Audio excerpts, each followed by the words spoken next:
Welcome to English Podcast 2.0, the easiest way to learn English on the go. Hey everyone, and welcome back to another deep dive. It's great to be here. You know, one thing we hear all the time from English learners is the struggle with confidence. Like they just can't quite get over that hump to speak freely no matter how much they study. Yeah, it's so common. You're absolutely right. And it's interesting because it's not always about a lack of knowledge or skill. Right, it's like something deeper is holding them back. Exactly. And that's what we're going to unpack today. We're diving deep into why that lack of confidence happens, how to change your mindset, and then give you some really solid techniques to actually start speaking with more confidence in any situation. So it's like a roadmap from hesitant to fluent, right? Exactly. Fluency with confidence. That's the goal. All right, so let's start with the why. Why is speaking confidently in English such a big hurdle for so many people? I think there are a few usual suspects we see pop up again and again. Like what? Well, the first one is pretty obvious, that fear of making mistakes, like you have to be perfect from day one. Oh, yeah, totally. Mhm. I remember feeling that way. Then there's this fear of judgment, worrying about what people will think of your accent, or if you use the wrong word. Oh, yeah, the accent thing can be a big one. And sometimes it's just feeling like your vocabulary isn't big enough to express yourself the way you want to. Right, like you just don't have the words. And finally, that overall nervousness, especially in new situations where you have to speak English with people you don't know. It's like all those things just pile up. Exactly. It can feel overwhelming. Okay, let's break those down one by one, starting with the fear of mistakes. I feel like that's drilled into us from the beginning. Like, if you make a mistake, it's the end of the world. You know, it is. And what's fascinating is even native English speakers make mistakes all the time. They do. Think about it. We stumble over our words. We say the wrong tense. Sometimes we completely misspeak. It's just part of being human. That's true. I guess we don't really notice it as much when native speakers do it. Right, because the focus is on understanding the message, not on picking apart every little grammar mistake. So maybe we're just putting way too much pressure on ourselves. I think so. The goal should be to communicate, not to be perfect. Okay, that's a good point. And then there's the fear of judgment.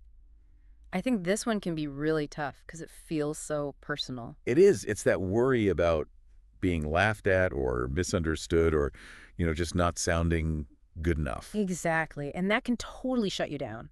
And it makes sense. We all want to be accepted and make a good impression. But maybe we're overestimating how much people are actually judging us. I think that's often the case. Think about it. If someone's trying to speak your native language and they make a mistake, what do? I try to understand what they're saying. Right. And you probably appreciate the effort they're making. I definitely do. And that's the same way most people approach English learners. They're more interested in communicating with you than in judging your grammar. Okay, that's helpful to remember. So it's more about our own anxieties than what other people are actually thinking. Often, yeah. Now, what about vocabulary? I know a lot of people feel like they just don't know enough words to express themselves properly. That's definitely a common concern. And it can be frustrating to feel like you're limited in what you can say. Like you can't participate fully in a conversation. Right. But here's the thing. You don't need a massive vocabulary to be a confident speaker. Really? Think about it. You can convey a lot of meaning with simple language as long as you're clear and you use the words you do know effectively. So it's more about being resourceful with what you have than about knowing every single word. Exactly. It's like a puzzle. You can create a beautiful picture even with a limited number of pieces. That's a good analogy. And finally, there's that overall nervousness, especially in new situations. Yeah, like going to a party where everyone's speaking English or Right. having to give a presentation in English. It can be totally paralyzing. And it's normal to feel nervous in those situations. Your body's just reacting to something that feels unfamiliar, challenging. So how do you overcome that? It's about gradually exposing yourself to those situations more and more each time you do it. That nervousness will decrease a little bit. So like practice makes perfect. Sort of. It's more like practice makes progress. Each time you push yourself outside of your comfort zone, you build a little more confidence. That makes sense. So we've talked about the reasons why people might feel unconfident speaking English. Now, let's move on to the how can we actually start to feel more confident? It all starts with your mindset. Okay, so what's the first mindset shift we need to make? We need to stop seeing mistakes as failures and start seeing them as opportunities to learn. I get that in theory, but how do you actually do that? Think about how children learn to speak their first language. They make tons of mistakes. Their pronunciation's all over the place, but they just keep going. That's true. They don't seem to care at all. Right, because they're not focused on being perfect. They're focused on communicating and learning. So we should be more like kids. In a way, yes, we need to embrace that same spirit of experimentation and not be afraid to try things out, even if we mess up. That's a good point. So mistake made, lesson learned, and move on. What's the next mindset shift? The way you talk to yourself, that inner voice, can be your biggest cheerleader or your worst critic. Oh, I know that voice all too well. If you're constantly telling yourself things like, my English is terrible, or I'll never be fluent, you're just reinforcing those negative beliefs. So it's like a self-fulfilling prophecy. Exactly. So we need to replace those negative thoughts with positive affirmations. Like what? Instead of saying my English is bad, try saying I'm making progress every day or I can communicate effectively. So it's about consciously choosing more empowering thoughts. Yes. And the more you do it, the more you'll start to believe it. Okay. I can see how that would make a difference. Yeah. Do you have any tips for actually putting this into practice? There's a simple exercise you can try every morning. Stand in front of the mirror and say one positive sentence about your English out loud. Like what kind of sentence? It could be something like, I am a confident English speaker, or I am improving my English every day. It might feel a little silly at first, but it really works. I like that it's like giving yourself a pep talk. Exactly. And the more you do it, the more natural it will feel. Okay, so we've shifted our mindset about mistakes, and we're talking to ourselves more positively. What else? The last big mindset shift is about comparison. It's so easy to get caught up in comparing yourself to other English speakers. Oh yeah, especially on social media, it's like everyone's fluent but me. But the truth is, everyone learns at their own pace, and everyone has their own strengths and weaknesses. So comparing yourself is just setting yourself up for discouragement. Exactly. The only person you should be comparing yourself to is the you of yesterday. That's a good point. It's about focusing on your own progress, not on how you measure up to others. Exactly. Okay, so we've talked about the mindset now. Let's get into some practical tips for actually speaking English more confidently. What's the first one?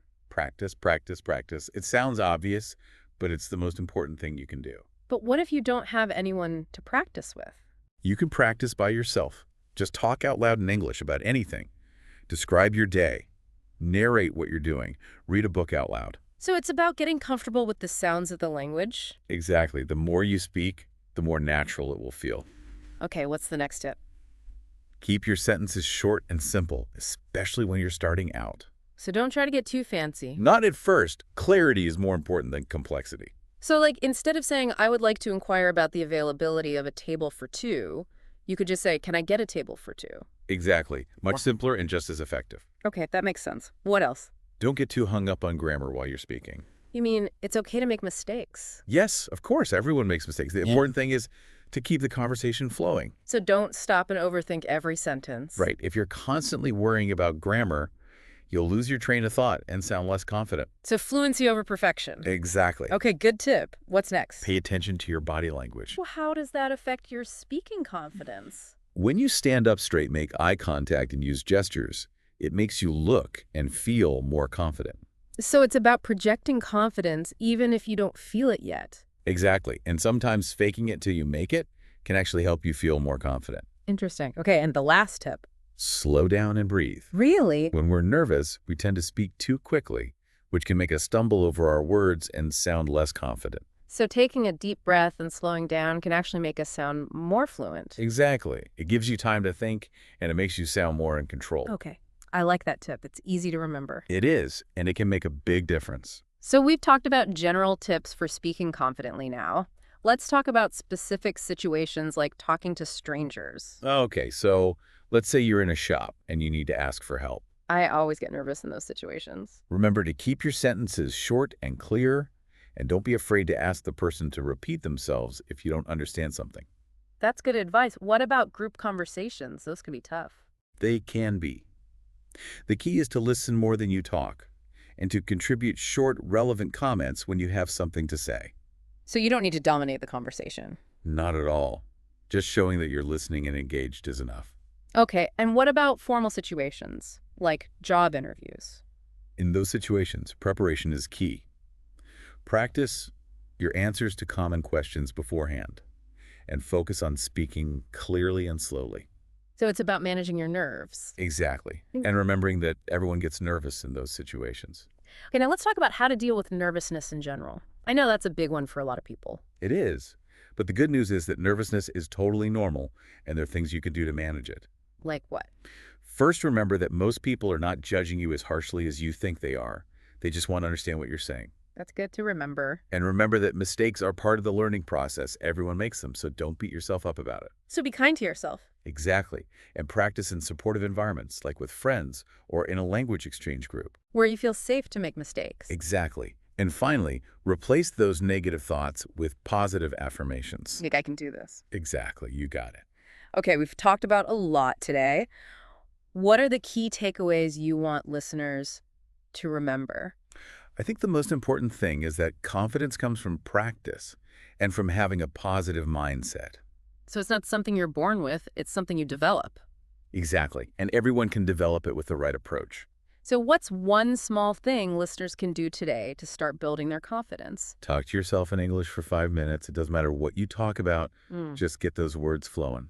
I love that that's totally doable. And what if they're still struggling? What should they do? Don't give up. Reach out to other English learners. Find a language partner, practice as much as you can. And remember, you're not alone in this.